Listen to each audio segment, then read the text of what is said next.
Are you trying to save money when you're putting together the floor plans for your refurbishment? Well, listen to this video and I'll explain a couple of reasons why that may be a false economy.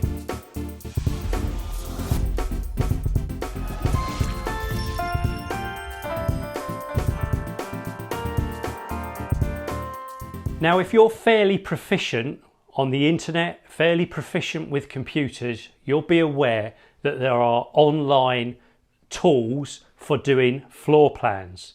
And you may well use one of those. In fact, I use one of those.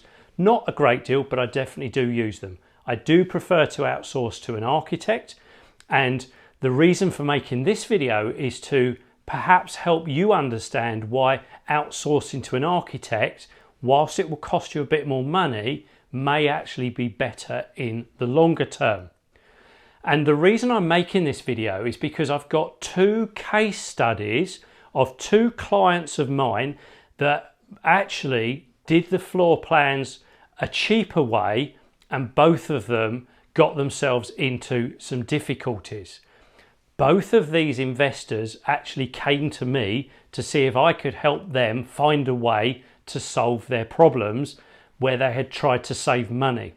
And had they outsourced the floor plans to an architect or a technician earlier, they probably wouldn't have needed to pay my fee, and they probably would have had an easier refurbishment project along the way. So the first case study was that someone had bought a property where the roof had been converted. It was an old property, roof was already converted. There was a room in the roof, it was a bathroom, and it was right up in the apex of the roof. So there was sloping ceilings on both sides. And they had paid someone outside of the country to do them some floor plans. I don't quite know where they'd got the details from floor plans from, but they had ended up with someone abroad putting together some floor plans. As part of the floor plans, the door into this bathroom was moved from the centre of the wall to offside, because what that meant was there was now more space to actually get the bathroom in. The door being in the middle of the bathroom was actually inconvenient. There wasn't enough space on either side for a toilet and a basin, whereas if the whole lot was moved off centre, there was space to get everything in. So it made total sense to make this alteration. And it was only after the property investor had started doing the work did the builder actually flag up that the door that was in the middle of this wall, remember with a sloping roof, couldn't actually be moved over because the door itself wouldn't then be a rectangular door. It would have the corner chopped off it.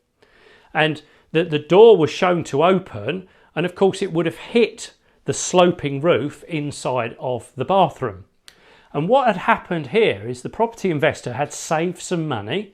They'd found someone abroad to do them some floor plans who hadn't been to the property and hadn't realised that the ceiling height was compromised in any other place in that wall apart from where the door was absolutely in the middle, as it had already been installed.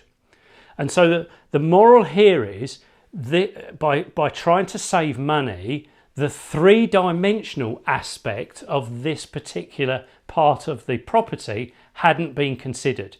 It wasn't a major refurbishment. It didn't need building regulations or anything like that. It just needed someone to come up with some slightly better floor plans to make it more usable. Now, the second client that I had made a similar mistake. They'd taken some software off the internet and they'd put together their own floor plans using the software on the internet. And they were doing a fairly simple little refurbishment. They bought a house that had already been extended up into the loft space. They were going to convert it into an HMO. All they needed to do was put in I think they were putting in 2 new en-suites. So a fairly straightforward little project. They had done the floor plans themselves. They'd worked out where these en-suites fitted. And the obvious place was that they kind of went around the back of the staircases. It was only once they'd started working did they realise that, of course, under a staircase, you haven't got full head height again. And where they had drawn the showers, there wasn't enough head height to get the shower head above someone's head. In fact, there was barely enough head height for someone to even stand in the space. And they came to me to see if there was a way that we could reconfigure it, if I could help them reconfigure the layout. The challenge was the rooms were right on the limit of the minimum size they could be. So we really didn't have much scope to make the en-suites any larger. But the learning from this is actually, again, consider things in a three-dimensional perspective. And architects should do that. As with all consultants, you get what you pay for, but good quality architects will consider things from a three-dimensional perspective.